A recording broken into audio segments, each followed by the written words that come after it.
Hi folks, it's Neil here from ECS Coffee, and today I'm super excited to introduce to you guys the new Smeg Superautomatic Espresso machine that just landed actually yesterday at our office, and we just took it out of the box, so we actually haven't used it. I've had a quick read up on it, and so I have a lot of the info I think in my head so we can get through this, but I will read out the stats because I don't actually have these memorized yet. Bean hopper, 150 grams, 1.4 liter water tank. The used pucks container will hold 8 pucks. It's 19 bars of pressure.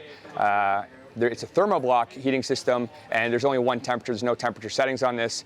Dimensions are great though. It's only 7 inches wide, 17 inches deep, and 13 inches high. Those are very rough measurements, but to give you an idea, this is very sleek. It is very, very cool looking, and it's not going to give you thousands of drink options, but it's going to give you the basics. And you know, what I like about Smeg is they kind of stick to having a really cool style by giving you the majority of what you want, what most consumers want. So you know, you're not going to get 17 beverages out of this, but you are going to get, I think it's 7, and then there's the steam option for your milk. Smeg has 2 versions of this machine. There's one that has the Panorella wand, and there's one that does not have any steam option whatsoever. That machine will be the 01, and this is the 02. The 01, therefore, will just make you coffee and espresso beverages. The 02, obviously, you can make those coffee and espresso beverages along with using your Panorella wand. You can have steam for your cappuccinos, lattes, etc. So let's get it going, see how it works, and try to make some drinks. Start with the on button, which is located just over here on the side. We'll turn it on. Got a beep, which is good.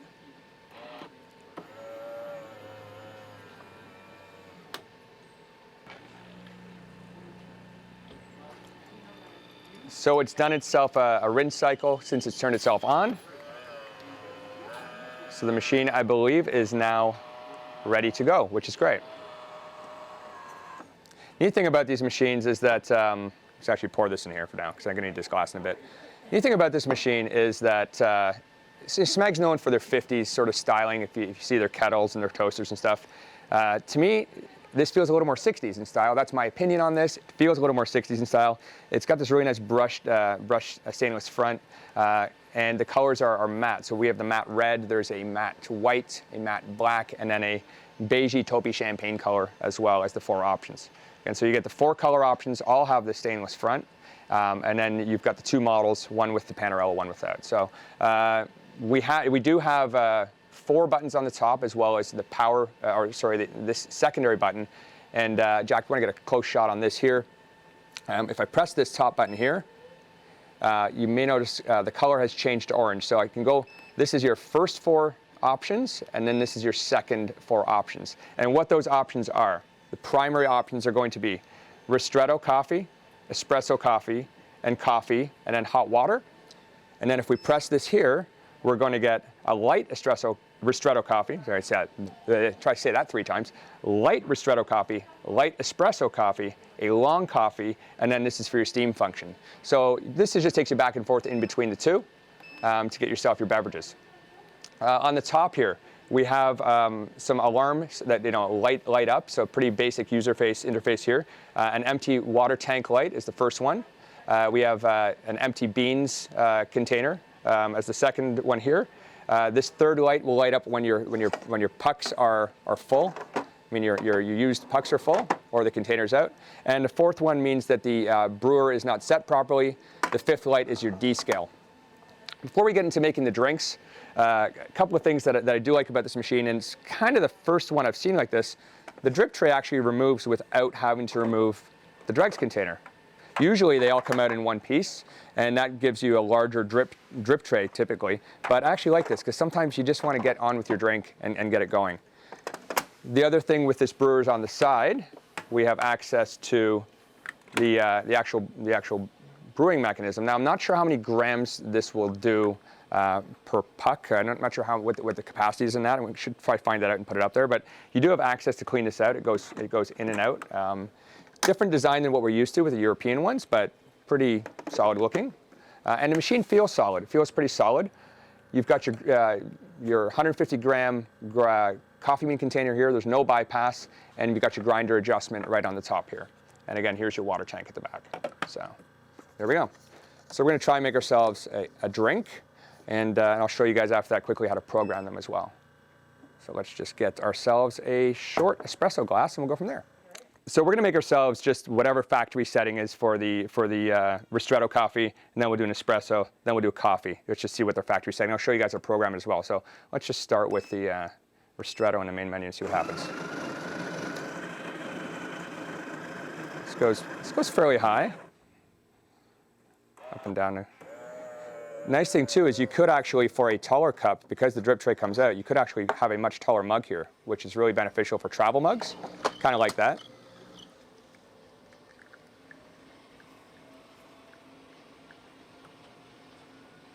Quiet grinder. It looks like we got a bit of a pre-infusion there.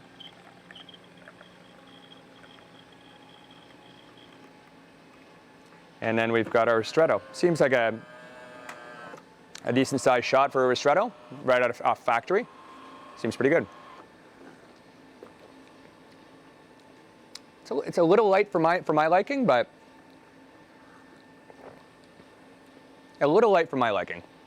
But overall, nice and quick and nice and quiet. A lot of these machines are really noisy. I do like the quietness of this machine. It's really, really nice. So now we'll go on to making an espresso. Let's try the espresso. And in order to program the level, so let's program this one actually and see what happens. You press and hold the button for 3 seconds, and then you'll hear a beep, and then start brewing, and then you press it to when you get to the desired level. So let's do that and see what happens.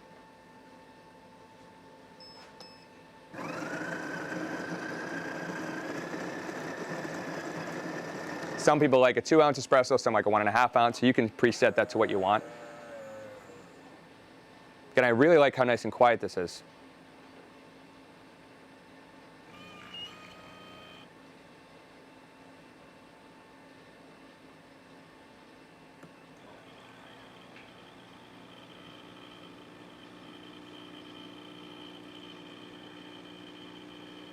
Wondering if maybe, it's a little high, I'm wondering if maybe the first one was a little bit light because it was our first drink and we just put the beans in.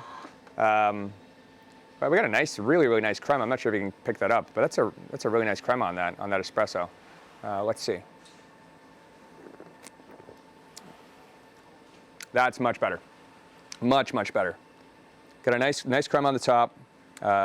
These glasses are great. I love these glasses. We do sell these, by the way. They're Zwilling glasses if you guys are looking for them. Or if you're somewhere else in the world and you want to buy them, it's Zwilling that makes them. They're absolutely fantastic. That's really, really nice. I do like that. Now that's our in-house roasted 88 mile per hour. It's an Arabica espresso blend that we do in-house on our roaster. We do have a Robusta blend as well. That might give you a little more crema, but typically this is what you get if you're in North America. So yeah, I do like this. It was nice. Now we're going to go on to make us a coffee. That's what I typically drink out of these machines. I just like to have a long coffee. So let's see what we get with a long coffee. Okay, so next up is going to be coffee. We're going to just do the coffee function and see what we get. I want to pull about 8 ounces out of this, so I'm actually going to program this the way I would have it because I want to be able to tell you that it tastes good and it's got a nice body to it based on what I'm used to. So we're going to again press and hold the coffee button for 3 seconds to get into programming mode. Hear that audible beep? It's flashing. We got the grinding, sorry.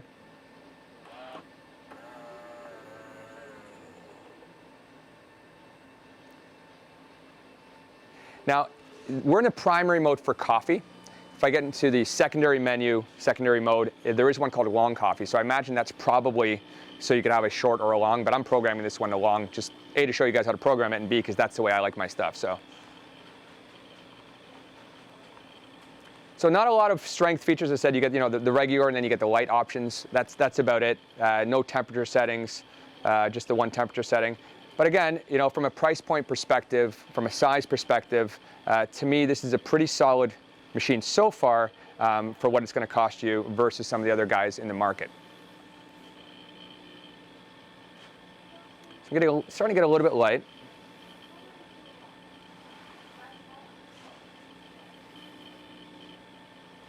But typically these machines you'd get 7-8 ounces. That's very typical. So let's just stop that there, and we'll call that our coffee and we'll see how it is. So now we're programmed every time we actually make this beverage, we're going to have this length of coffee. So that's pretty good. It's pretty good. Yeah, I do like that. Now, you know, for those in Europe and around the world that are used to smaller coffees, in North America, people love their big travel mugs. You may be able to brew twice in order to do that. That'd probably be what I would recommend. Grab yourself a travel mug. I think we can. I'm going to see if one fits actually. So we'll pause for a second. Let me grab one. So we're back. I just got back with a couple of Yetis we sell in store. So we got a 12 ounce. Fits absolutely no problem. So you might want to do 2, 6 ounce brews in there. Let's see if we can get the 18 in there. I'd be really impressed if we get the 18. I don't think it's going to fit, but let's see. So on an angle, your Yeti 18 ounce is going to fit with the drip tray gone. So you could technically do it. Yetis are pretty big, but yeah. So it does.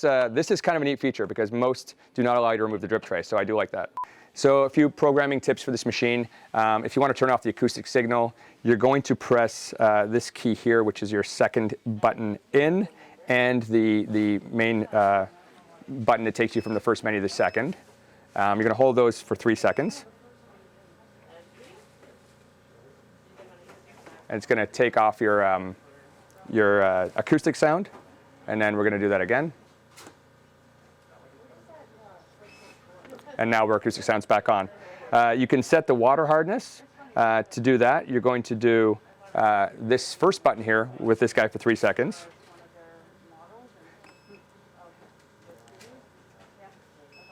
And then you notice we have 3 lights flashing on the top. The first one is a light, second one is a medium, third one is hard.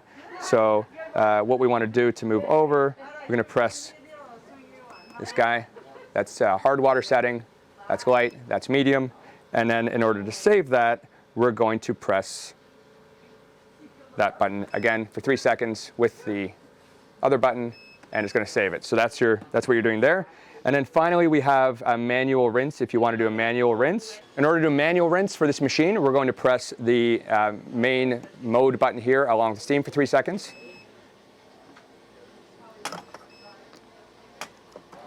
And it's going to manually rinse out the machine for you. And that's pretty much it for the programming ability of this machine, kind of taking you through almost everything you can do on that machine. So you now know how to go from one set of drinks to the other. Let's make sure that's in the right spot. You know how to go from one set of drinks to the other with that top button. We know how to adjust water hardness. We know how to turn the audible signal off. We know how to do a rinse on the machine. And we know how to program the levels of coffee that you have.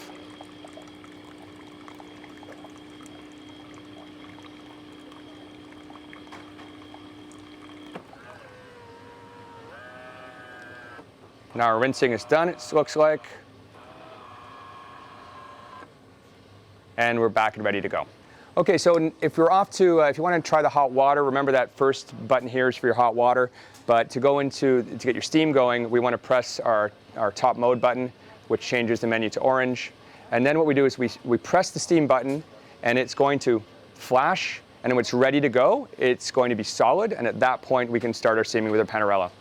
Just a note to everybody, I'm terrible at doing this. So if it comes out lousy, that's on me. I don't steam milk ever. So let's see what happens. It does have a maximum time of 2 minutes that you can actually steam.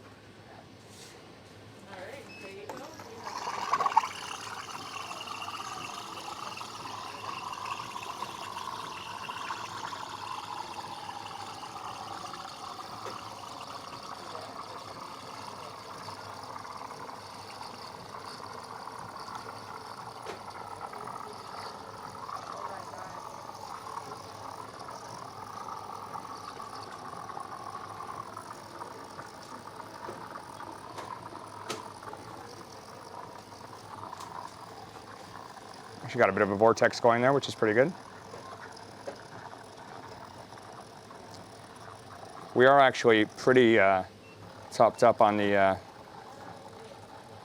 milk here. We actually probably overfilled it a little bit, so I'm going to have to stop this a little shy so it doesn't overflow and burn me. And there we go. Actually, it's not a bad milk for an amateur like me who's terrible at it. And yeah, look at that there. It's not bad.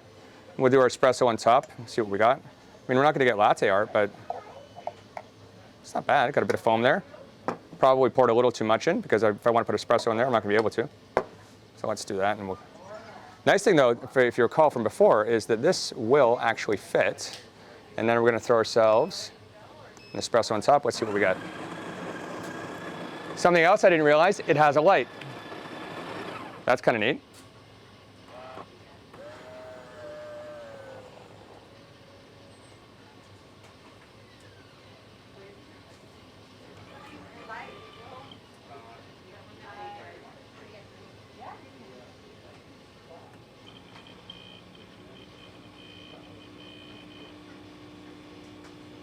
Let's see if I'm able to cancel as well, out of curiosity. No, didn't have to. Again, tall glass. And I've got myself a lot of milk and a little bit of espresso, but seems to be settling in there. It's actually a decent foam that we got out of that for a guy, again, who's pretty lousy at doing milk. So let's give it a shot. That is actually quite remarkably good. Better than I thought it would be. Yeah. So, overall impressions of this machine from the beginning. I would put this in the same, if you're looking in the price points to be similar, into the, say the Philips 3200 to 4300, that's relatively new to the market, into the entry-level Miele, and into the Jura, the NF4 that is now on the market. These are sort of the latest and greatest from those guys. And maybe one of the DeLonghi Dynamicas. So it is a smaller footprint machine. I do like that. If you're looking for something to fit in your kitchen, this is great. It doesn't have massive capacities on this, and doesn't have a ton of drink menus, but it's got enough to get you going. It's simple, it's sleek, aesthetically, it's very, very nice. You know, and again, if you want the one, you can get the version without the steam, the Panarello, which is actually less expensive. So if you just wanted to have, say, your coffees and your ristrettos and espressos, you can do that. Limitations a little bit on the the strength of your coffee and the temperature. You don't have any options there, other than you get your regular or your light. That's kind of the two options you have there. I like how easy it is to use and to program. That is a really nice benefit.